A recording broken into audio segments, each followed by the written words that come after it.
बदतमीज बहू।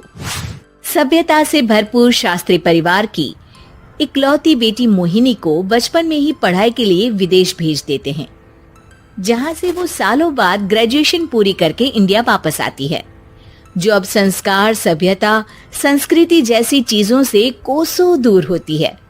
एक सुबह मोहिनी शॉर्ट ड्रेस पहने, कानों में हेडफोन लगाए जोर जोर से इंग्लिश गाने गाती हुई घर में घूम रही होती है। सुबह सुबह भगवान का नाम लेते हैं, राक्षसों की तरह चिल्लाते नहीं। पॉप्स, आपको अच्छे गाने की बिल्कुल समझ नहीं है, सो ठीक है, चिल पिल। अरे मोहिनी, पापा से ऐसे बात करते हैं क्या? सारी तमीज भूल गई हो। ओह मॉम प्लीज, इतनी बड़ी भी कोई बात नहीं हुई, सो डोंट ओवर रिएक्ट। ऐसे ही दिन बीतते हैं जिसमें मोहिनी के तौर तरीके, रहने और बात करने का ढंग उसके मम्मी पापा को परेशान करने लगता है। भला कोई मानेगा कि ये मेरी बेटी है? रीति रिवाज और संस्कारों से तो इसका दूर दूर तक कोई नाता नहीं, और अब तो लगता भी नहीं कि कभी होगा। अरे ऐसे कैसे नहीं होगा? लड़कियां सारे नखरे अपने माँ बाप को ही दिखाती है। ससुराल जाकर उन्हें सब कुछ करना भी पड़ता है और मानना भी। पत्नी की बात शास्त्री जी समझ जाते हैं और कुछ ही दिनों में अपने से भी ज्यादा धार्मिक परिवार में निखिल के साथ मोहिनी का रिश्ता पक्का कर देते हैं। रिश्ता तो पक्का कर दिया, पर यहाँ मोहिनी को कैसे मनाएंगे?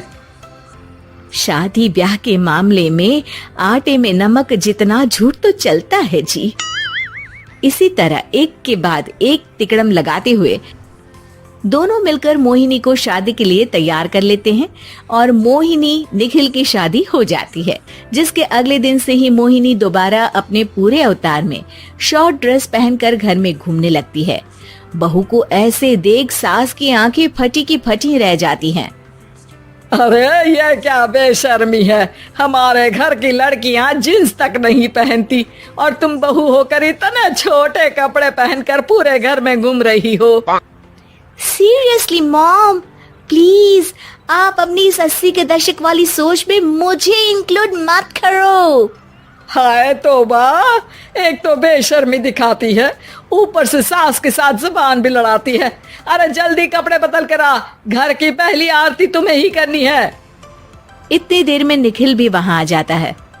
माँ पापा आने वाले हैं, पूजा का सारा सामान तैयार है ना? ये पूजा हमेशा मेरे बॉयफ्रेंड्स के पीछे पड़ी रहती थी और अब हस्बैंड के पीछे भी आ गई। मोहिनी की बातें सुन सास तो अपना सिर पकड़ लेती है, लेकिन निखिल किसी न किसी तरह उसे पूजा के लिए कन्विंस करके कपड़े चेंज करने के लिए भेज देता है, जिस पर पूजा खत्म होने के बाद वो एक बार फिर अपनी शॉर्ट ड्रेस में आ जाती है। बहू, ये क्या तरीका है? संस्कार नाम की कोई चीज है या नहीं? नहीं ससुर जी, संस्कार मेरा दूसरा बॉयफ्रेंड था, अब तो मेरा उससे कोई कांटेक्ट नहीं है। मोहिनी का जवाब सुन के ससुर तो भगवान नाम जपते वहां से चले जाते हैं, लेकिन सास बहू के बीच कहा सुनी फिर शुरू हो जाती है, जिसे इग्नोर करते हुए मोहिनी घर से बाहर चली जाती है और देर रात घर वापस आती है। मोहिनी, मैं जानता हूँ कि तुम विदेश में रही हो और तुम्हें वहीं की आदत है, पर यहाँ चीजें कुछ अलग है। अगर तुम उस हिसाब से कुछ एडजस्ट कर लो तो सबके लिए सही हो जाएगा। I am not in a lecture mood. Good night. अगली सुबह मोहिनी देर से उठकर एक बार फिर उसी तरह सबके सामने आती है, जिस पर उसके सास कुछ बोले उससे पहले ही मोहिनी की दोस्त मोनिका और रेचल वहां आ जाती हैं। Oh hi darling, how are you? OMG, we missed you so much. I missed you too darling. Ram Ram, इन्होंने तो तुमसे भी छोटे कपड़े पहने हैं। अरे तुम लोगों के अंदर कोई शर्म लिहाज बाकी भी है या सब बेच खाई? मोहिनी, तुम्हारी मेड कुछ ज्यादा नहीं बोलती? इस पर मोहिनी की दोस्त उसकी सास का मजाक बनाने लगती है, जिसे सुन निखिल उन्हें जवाब देते हुए कड़वे शब्द सुना देता है और वो सुन के वो दोनों तो मुंह बनाए वहां से चली जाती है, लेकिन गुस्से से लाल मोहिनी वहीं खड़ी निखिल को घूरती रहती है। घूर क्या रही हो? तुमसे शादी की ये सोचकर कि विदेश में पढ़ी लिखी हो, घर में कोई पॉजिटिव चेंज लाओगी, अपनी करियर के लिए एम्बिशियस होगी, पर अपने इस बिहेवियर से उस पढ़ाई के साथ साथ अपने मम्मी पापा के नाम को भी डुबो रही हो। अगर तुम्हें ऐसे ही हाल रखना है तो यहाँ रहने की कोई जरूरत नहीं है। निखिल की बातें सुनकर मोहिनी रोते हुए घर छोड़कर अपनी मम्मी पापा के पास वापस आ जाती है। ससुराल में सब कुछ ठीक तो है? वो अपने आप को समझते क्या है? मोहिनी पर चिल्ला रहे हैं? मैं क्यों उसके इशारों पर चलूं? मैं अपनी लाइफ अपने तरीके से जीना चाहती हूँ और वो ना आप लोगों को मंजूर था और ना ही उन्हें है।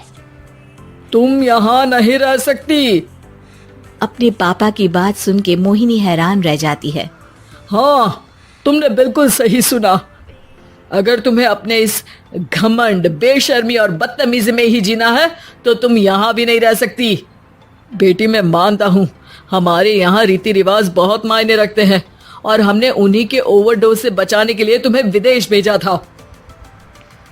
एक लड़की जो शादी करके घर और बच्चे संभालती है, उससे तुम अपने आप को ज्यादा समझ सको इसके लिए भेजा था।